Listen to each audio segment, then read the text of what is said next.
Alrighty, let us see what we're dealing with. Welcome back to That's Rank, your home for food news and reviews. My name's Chris, and it's Monday, which means it's time to grab your coffee mugs for a combination creamer, taste test, and then story time. Stick around after the taste test because this week I'm going to tell you about the only traffic ticket I ever got and how it led to me putting on a theatrical display inside of a courtroom. We will get to that in just a little bit, but first we need to dibble-dabble in our coffee creamer, which today comes to us from coffeemate, and it's the holiday seasonal Peppermint Mocha. Sure, it's almost February, but we're still within the best before date, and frankly, given the wintertime blues are just starting to rear their ugly faces, a little holiday joy might just be what the doctor ordered. Our generic coffee of the day comes to us from McDonald's. And before you start accusing me of upgrading to a far better coffee than usual, these are incredibly expired, so it meets our low standards. Now, thankfully, K-Cups actually keep fairly well inside this packaging, so I can't tell the difference between the fresh and expired. But I'm not a particularly good source about great coffee. I believe the official McDonald's slogan for this is, "At least we're not Krispy Kreme." Nice! Now this right here is one of the more artful bottles of creamer that we've reviewed here on the channel. I'm getting very wintry vibes off of this, so maybe it's a little bit more apropos today than it was at Christmas time, given that we're buried under a couple more feet of snow than was here when jolly old Saint Nick broke into my house about a month ago. Alrighty, let us see what we're dealing with. Very minty.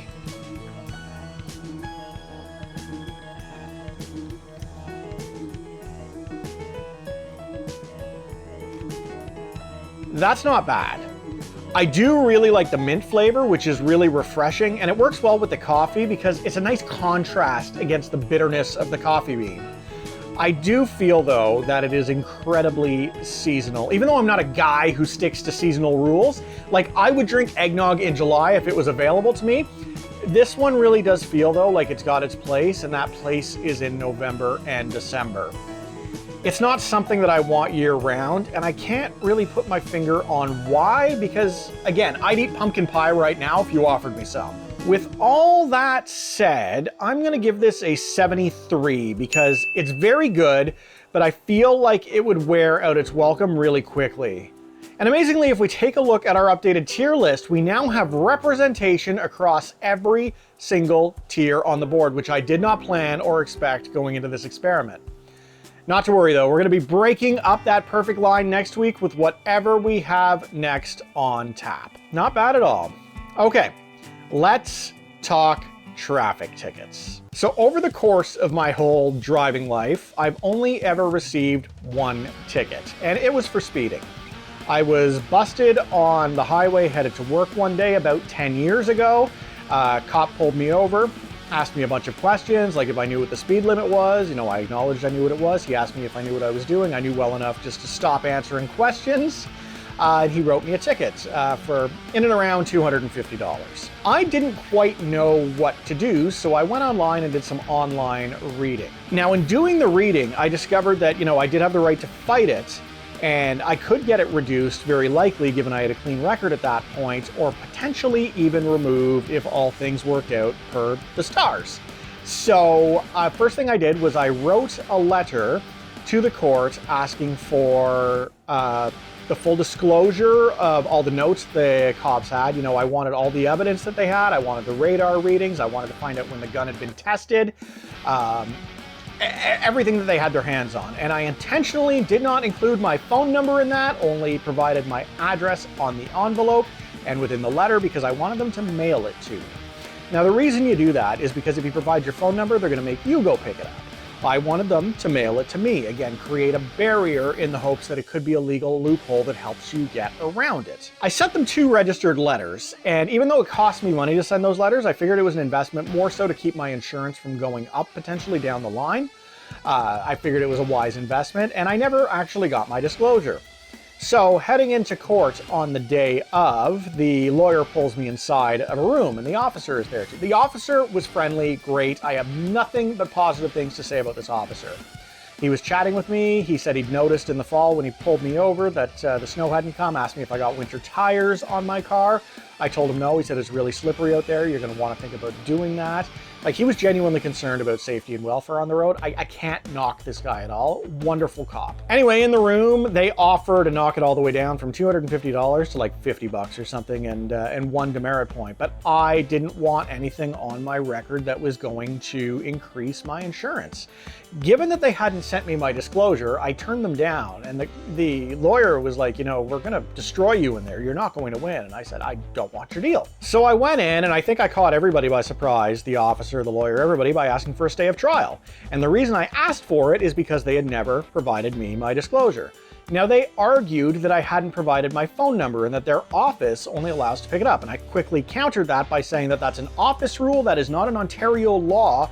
They can absolutely mail it to me. It's not my fault that they chose not to mail it to me. I guess the judge didn't particularly care for the slippery nature of my way of trying to wriggle my way out of this, so he ordered them to provide me the disclosure. So they provided me with the disclosure. At this point, they asked the officer when his next court day was. I didn't realize that they scheduled the officers to do all their court appearances on the same day, which I guess sort of eliminates the possibility of people who are trying to get off by not having the officer show up to court. By having scheduled court days, they know it's their day to appear in court, because that's one of the ways you can get off the ticket, is that if the officer doesn't show up, the ticket is just stricken from the record. Armed with the disclosure, I went home, and I legitimately could not read the officer's notes. It was just, you know, it was scratch. I wasn't asking for this to be difficult, but I sent them another registered letter, and I asked for the officer's notes to be typewritten for me.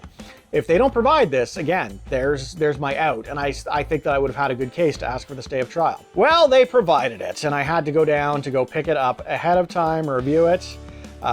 He had notes on how often the gun had been tested, etc., etc. So everything was in line. Day of trial, I head back. At this point, I decide I'm going to try to work a deal with the lawyer, but he's not much interested now. They know they've got me nailed to the wall, says I've already turned down my deal. They're willing to knock it down to like $200 and a couple of demerit points. So I told them absolutely not. Let's go. I was willing to take the $50 deal. I am not willing to have this conversation now. So they go ahead and they start the trial. So the prosecution presents its case, where the lawyer just basically questions the cop, asking about, you know, what he saw. He just sits there and reads the notes, because I guarantee he doesn't remember the specifics of that day. And that's all they had, was just, you know, the one witness, of course. There wasn't going to be like a whole slew of people. This wasn't, you know, a normal trial. It's traffic court. My turn comes around, and this was the moment I had been waiting for my entire life.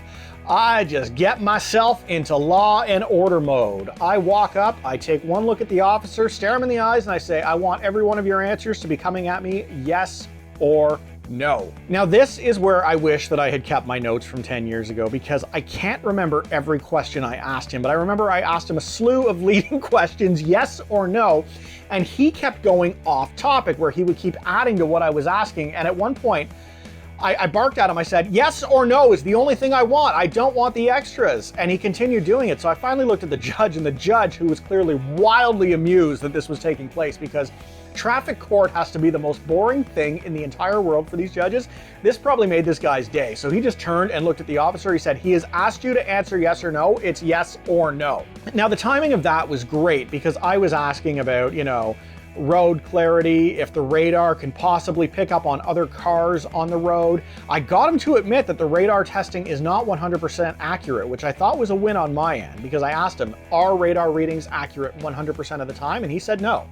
So I thought that that was good for my case. But he mentioned that, so I asked him, you know, is it possible the radar could pick up on another car on the road? And at this point he answers with, well, I saw you passing every other car on the road. And that was when I got the judge to sort of bark at him. The answer's yes or no. But I decided to piggyback on that. And I asked him, I said, all fair and good, is it illegal for me to be passing other cars on the road? Yes or no? He had to answer no. I couldn't tell from his demeanor. Like, I still think he's a nice guy. I think he's got a good heart, but I think he was getting mildly annoyed with me, thinking that, oh my God, this guy might actually win. Well, I didn't win, because unfortunately they had caught me on radar 5 separate times over a 2-kilometer stretch. I hadn't seen the cop sort of hanging back a little bit behind me. And it was what it was. I lost the case, and hey, you know what? It was $250 worth of entertainment on my end. I enjoyed myself. Now, there's a fun little addendum to this story that maybe a month or so after court was done, I got a flat tire on the way home from work driving a coworker home. I pulled over on the side of the road, I called CAA, and I'm waiting for my tow truck when a cop car pulls up behind me to safely keep traffic away from me. Well, who walks up to my window but the exact same officer I'd put on the stand?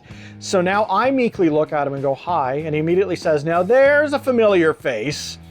I told him he can't ticket me for speeding this time, and he laughed and he said, no, you're not going anywhere anytime soon.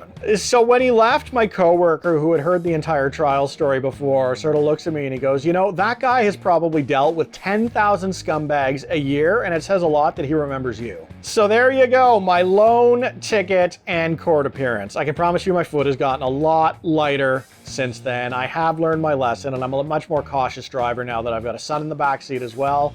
I had fun with it though, and I hope that you had fun reliving the experience with me today.